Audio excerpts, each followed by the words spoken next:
అప్పుడు ప్రజలు అట్లా అనుకున్నారు కాబట్టి బీజేపీ అప్పటి టీఆర్ఎస్ మ్యాచ్ ఫిక్సింగ్ అనుకున్నారు కాబట్టి రఘునందన్ రావుకు దుబ్బాకలో చాలా తక్కువ ఓట్లు వచ్చాయి.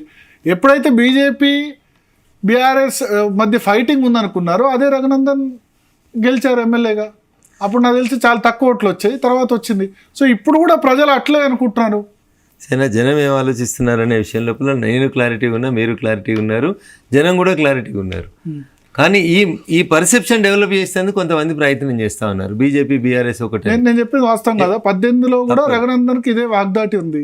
దుబ్బాక ఎన్నికల్లో ఎంత 21-22,000 ఓట్స్ వచ్చాయి. తర్వాత వితిన్ 1.5 yearలో ఎన్ని ఓట్స్ వచ్చాయి? దాదాపు 65,000 ఓట్లు వచ్చాయి. సో అప్పుడు నిజంగానే పార్లమెంట్ ఎన్నికల్లో గెలిచిన తర్వాత బై ఎలక్షన్స్లో నేను ప్రజల ముందు ఒక ప్రశ్న ఉంచినాను. సిద్దిపేట, గజ్వేల్, సిరిసిల్ల లాగా దుబ్బాక డెవలప్ అయితలేదు, దుబ్బాకకి నిధులు వస్తలేవు, అడిగేటోడు లేకపోతే అమ్మ కూడా అన్నం పెట్టది, అడిగేది నేనే, నన్నే ముందుకు పెట్టుండే అని అన్నప్పుడు వాళ్ళు అనుకున్నారు బరాబరి పిల్లగాడు 2014లో మనం ఓట్లు వేయకుండా మన కోసం కొట్లాడుతుండు, 18లో మనకు ఓట్లు వేయకుండా కొట్లాడుతున్నాడు, ఈ తాప ఒకసారి అవకాశం ఇచ్చి చూద్దాం ఏమైనా చేస్తాడా దుబ్బాక అని మోకా ఇచ్చిర్రు, చేసి చూపెట్టినాం. అందుకని మళ్ళీ రేపు ఎన్నికలకు అంతే ధైర్యంగా పోతా ఉన్నాం. అట్లా Dubbaka before November 2020, Dubbaka after November 2020 ఒక్కసారి మనం మీడియా మిత్రులు అందరినీ పోయి కంపేర్ చేసి చూసుకోమని. అరే చూడు అంటున్నా నేను, ఎందుకన్నా నేను చెప్పుకుంటే అతిశయోక్తి లాగా అవుతుంది అన్న. 100 పడకల ఆసుపత్రి చేసినాం, దుబ్బాకకి బస్టాండ్ తీసుకొచ్చినాం, ఎన్ని 4 lane రోడ్స్ వచ్చినాయి, ఎన్ని డబుల్ రోడ్స్ వచ్చినాయి, ఎన్ని గ్రామీణ ప్రాంతాలకు రోడ్లు వచ్చినాయి, ఎంత మార్పు వచ్చింది. ఆ క్రెడిట్ అంతా హరీష్ రావుకు, కొత్త ప్రభాకర్ రెడ్డి, కేసీఆర్కు రాదా? ఎట్లా వస్తుంది చెప్పండి. ఇప్పుడు సిద్దిపేట జిల్లా లోపల క్రెడిటా? సిద్దిపేట జిల్లాలో నారాయణపేట మండలం ఇచ్చిర్రు, ఓకేనా అన్న. కుకునూరుపల్లి మండలం ఇచ్చిర్రు, మాసాయిపేట అని ఇడిదికి వస్తే మా మెదక్ జిల్లాలో ఇంకొక మండలం ఇచ్చిర్రు, సంగారెడ్డి దగ్గర కంది ఇచ్చిర్రు, ఇట్లా రకరకాల మండలాలు ఇచ్చిర్రు. భూంపల్లి, అక్బర్పేట అనే ఒక మండలం కావాలని ఎప్పటి నుంచో ఉన్న డిమాండ్ ఇయ్యలేదు. మరి నేను గెలిచినాక మరి ఆడున్నోళ్ళు ఎవరు కూడా అడగలే, హరీష్ రావు గారు కూడా అడగలే మండలం ఇవ్వమని. నేను ముఖ్యమంత్రి గారు మా సిద్దిపేట కలెక్టర్ కార్యాలయం ఓపెనింగ్కి వచ్చిన రోజు దరఖాస్తు ఇచ్చి నాకు ఇది కావాలి, ఇది నీడు ఉందంటే ఇంకా కాలేదా ఇదంటే అప్పుడు వారి దృష్టిలో లేదు కాబట్టి చేసేసినారు వారు. అంటే క్రెడిట్ నాకు వస్తుందా నీకు వస్తుందా అన్న? నాకే వస్తుందన్నా. వాళ్ళు ఎంత చెప్తున్నారు 100 పడకలు కానీ ఇవన్నీ కానీ అన్న. 100 పడకలు గజ్వేలు, సిద్దిపేట, సిరిసిల్ల, దుబ్బాక అన్నీ ఒకటేసారి ఫౌండేషన్ అయింది, ఒకటే నెల ఇటు అట్లు.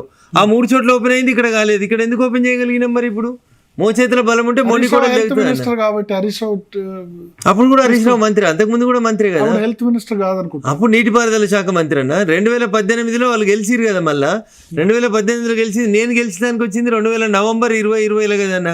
2 సంవత్సరాలు ఉంది కదా. ఆ 2 సంవత్సరాలు ఎందుకు దవాఖానా పూర్తి చేయలేదు? ఎందుకు చేయలేదన్న? ఆయనకి చిత్తశుద్ధి లేదు.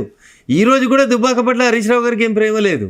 సిద్దిపేటకు 2వ రింగ్ రోడ్ వేసుకుంటాడు తప్ప దుబ్బాకకి ఒక రింగ్ రోడ్ తీసుకురాలేదు ఆయన. ఇప్పుడు ఆడ పోటీ చేస్తామని క్యాండిడేట్గా డిక్లేర్ అయిన వాళ్ళు కూడా లేదు. మొన్నటికి మొన్న మెదక్ సభలో రామాయంపేటలో టెంట్ వేసుకొని ఆర్డీఓ ఆఫీస్ కావాలంటే ముఖ్యమంత్రి గారు ఇచ్చేసిరు. అదే సభలో ఉన్న మా క్యాండిడేట్ సపోర్ట్లు కొట్టిండు, కానీ మరి మా దుబ్బాకోళ్ళు 2 నెలలు రిలే నిరాహార దీక్షలు చేసిరు, దుబ్బాకని ఆర్డీఓ ఆఫీస్ చేయండి అని ఒక మాట అడగలేదు. అక్కడ రామాయంపేటలో డిగ్రీ కాలేజ్ ఇచ్చిర్రు, పక్కనున్న నర్సాపూర్ ఎమ్మెల్యే మదన్ రెడ్డి గారు లేస్తే కౌడిపల్లిలో డిగ్రీ కాలేజ్ వచ్చింది. అవి ప్రకటిస్తుంటే నేను సపోర్ట్లు కొట్టిండు, కానీ మరి మా చేగుంటకో డిగ్రీ కాలేజ్ కావాలి, మా మిడితోడికో డిగ్రీ కాలేజ్ కావాలని నేను అడగలేకపోయినరు. అంటే అక్కడ ఉన్న అడుగుతలేరా మరి? నేను 10 సార్లు అడిగిన. ఇప్పటికి సబితా ఇంద్రారెడ్డి గారు వెంటనే ఇచ్చారంటారు కదా. ఇప్పుడు అక్బర్పేట, భూంపల్లి అనేది ముఖ్యమంత్రి గారి దృష్టికి తీసుకుపోతే అది అవసరం ఉంది అనేది వారు గుర్తించి ఇచ్చినారు. ఈ డిగ్రీ కాలేజీల విషయానికి వచ్చినట్లయితే మీరు కేటీఆర్ గారి స్పీచ్ వినుంటారు. మొన్ననే ఎల్లారెడ్డిపేటలో లాస్ట్ అసెంబ్లీ సెషన్లో లాస్ట్ రోజు కూడా అడిగిన కదా నేను. మీరందరూ అసెంబ్లీని ఫాలో అయితే చూసి ఉంటారు. నాకు మిరితోటికి చేగుంటకి డిగ్రీ